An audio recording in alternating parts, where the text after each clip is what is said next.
The Myth of Sisyphus by Albert Camus, a Raw Education production, narrated by Matthew Normand.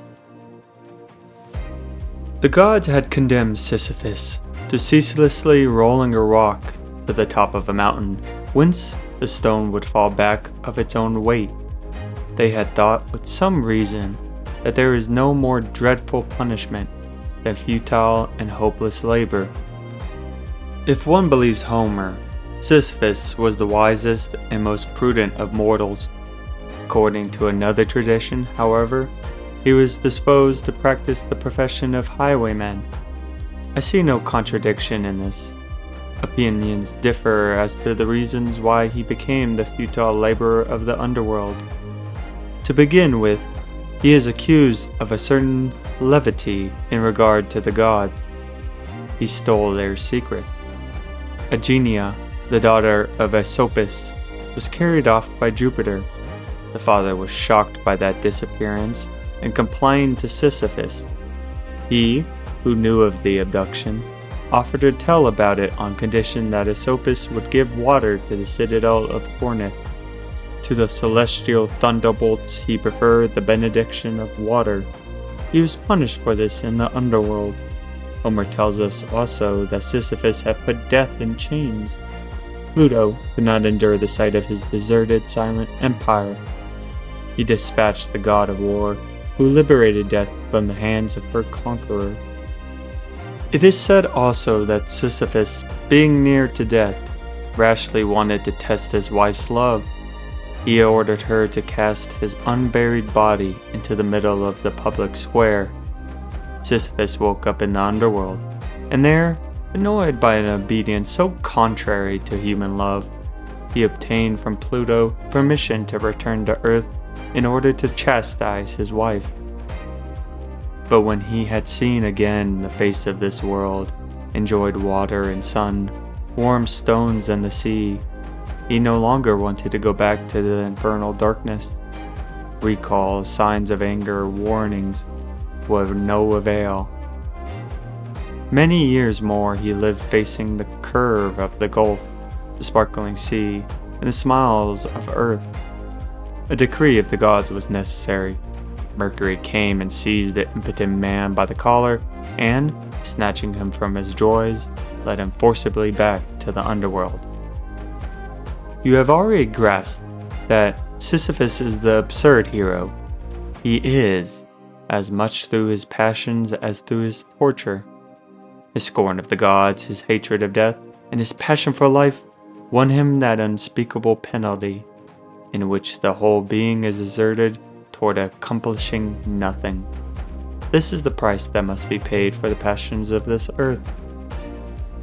Nothing is told to us about Sisyphus in the underworld. Myths are made for the imagination to breathe life into them. As for this myth, one sees merely the whole effort of a body straining to raise the huge stone, roll it, and push it up a slope 100 times over. One sees the face screwed up, the cheek tight against the stone, the shoulder bracing the clay-covered mass, the foot wedging it, the fresh start with arms outstretched, the wholly human security of two earth-clotted hands.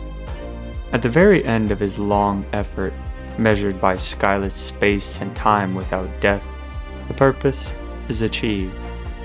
Then Sisyphus watches the stone rush down in a few moments toward that lower world, whence he will have to push it up again towards the summit. He goes back, down to the plain. It is during that return, that pause, that Sisyphus interests me. A face that toils so close to stone is already stone itself. I see that man going back down with a heavy yet measured step toward the torment of which he will never know the end. That hour like a breathing space which returns as surely as his suffering. That is the hour of consciousness. At each of those moments when he leaves the heights and gradually sinks toward the layers of the gods, he is superior to his fate. He is stronger than his rock. If this myth is tragic, that is because its hero is conscious.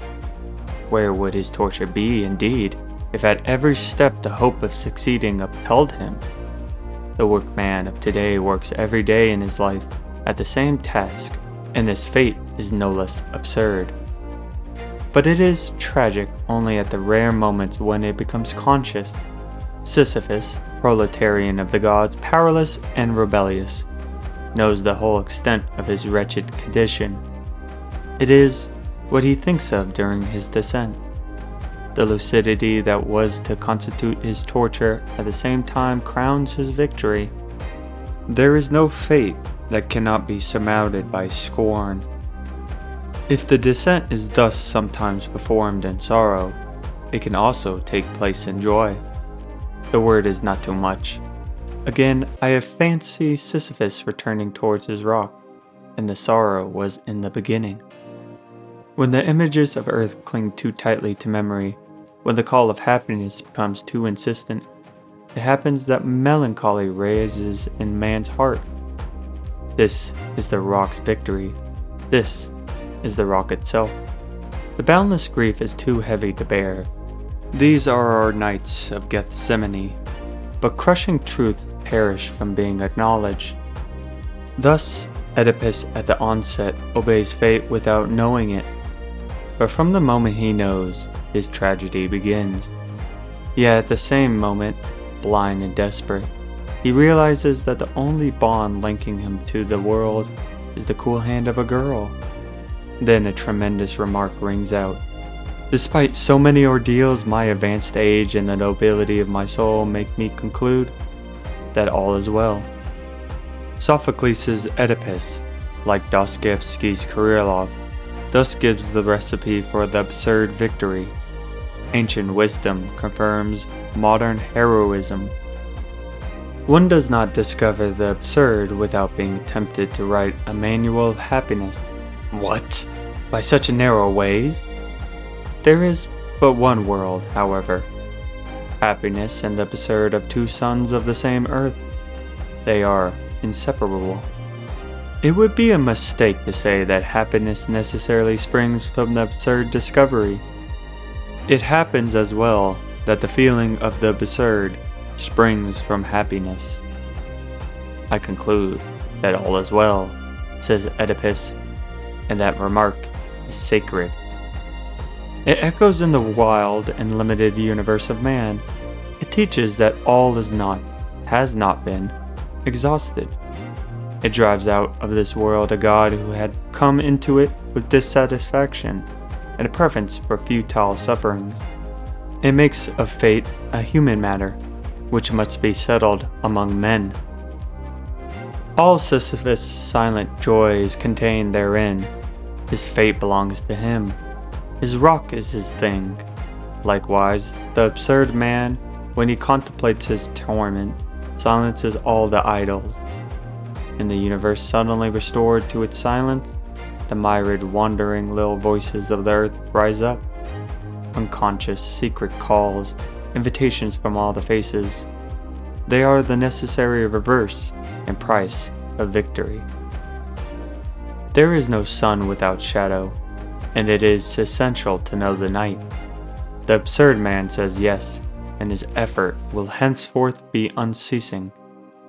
If there is a personal fate, there is no higher destiny, or at least there is but one which he concludes is inevitable and despicable. For the rest, he knows himself to be the master of his days. At that subtle moment when man glances backward over his life, Sisyphus returning towards his rock, in that slight pivoting, he contemplates that series of unrelated actions which becomes his fate, created by him, combined under his memory's eye and soon sealed by his death. Thus, convinced the wholly human origin of all that is human, a blind man eager to see who knows that the night has no end, he is still on the go. The rock is still rolling. I leave Sisyphus at the foot of the mountain. One always finds one's burden again. But Sisyphus teaches the higher fidelity that negates the gods and raises rocks. He too concludes that all is well. This universe henceforth without a master seems to him neither sterile nor futile. Each atom of that stone, each mineral flake of that night-filled mountain, in itself forms a world. The struggle itself towards the heights is enough to fill a man's heart. One must imagine Sisyphus happy.